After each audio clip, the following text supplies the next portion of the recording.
OYO என்ற உடனேயே நமக்கு ஹோட்டல்கள் நினைவுக்கு வருகிறதோ இல்லையோ, பேஸ்புக்களிலும் இன்ஸ்டாகிராம்களிலும் உலா வரும் மீம்கள் தான் நமக்கு முதலில் நினைவுக்கு வரும்.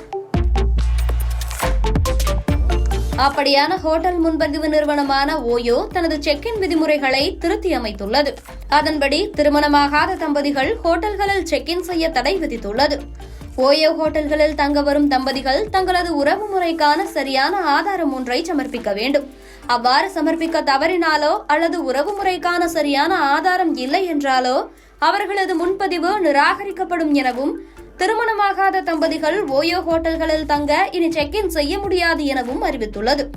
இந்த திருத்தப்பட்ட விதிமுறைகள் இந்த ஆண்டு முதலே நடைமுறைக்கு வரும் எனவும் கூறப்பட்டுள்ளது.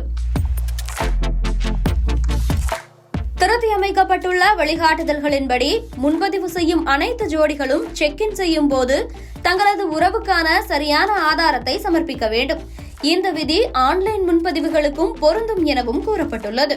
அதேபோல ஓயோவின் பார்ட்னர்களாக இருக்கும் ஹோட்டல்களில் ஏதாவது ஒரு தம்பதி செக்-இன் செய்ய முற்படும் போது அவர்களை தங்க அனுமதிக்கலாமா வேண்டாமா என்னும் முடிவை அந்த ஹோட்டல் நிர்வாகமே எடுக்கலாம் எனவும், அதில் ஓயோ நிறுவனம் தலையிடாது எனவும் அறிவித்துள்ளது.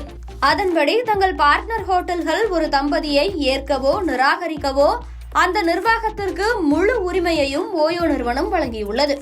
இந்த விதிமுறைகளை எல்லா நகரங்களுக்கும் விரிவுபடுத்தும் திட்டம் இருப்பதாகவும், முதற்கட்டமாக இந்த வழிமுறைகள் உடனடியாக உத்தரப்பிரதேச மாநிலம் மீரட்டில் அமைந்துள்ள ஹோட்டல்களில் நடைமுறைப்படுத்தப்படும் எனவும் தகவல் தெரிவிக்கப்பட்டுள்ளது. இதனை பற்றி ஓயோ நிர்வாகிகள் தரப்பில் கூறும்போது, ஓயோ கடந்த காலங்களில் சிவில் சமூக குழுக்களிடமிருந்து, குறிப்பாக மீரட்டிலிருந்து திருமணமாகாதவர்கள் ஒன்றாக தங்குவதை தடுக்கவும் அதனால் ஏற்படும் சிக்கல்களை தீர்க்க நடவடிக்கை எடுக்கவும் வலியுறுத்தி நிறைய கோரிக்கைகளை பெற்றது.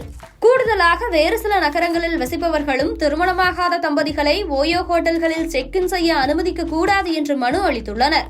குடும்ப உணர்வுகளை மதிக்கவும், மாணவர்கள், வணிகம், மதம் மற்றும் தனிப்பயணிகளுக்கான பாதுகாப்பான அனுபவங்களை வழங்கவும் ஒரு பிராண்டாக தன்னை முன்னிறுத்துவதற்கான பயண முன்பதிவு நிறுவனத்தின் முன்முயற்சியின் ஒரு பகுதியே இது என தெரிவித்துள்ளனர்.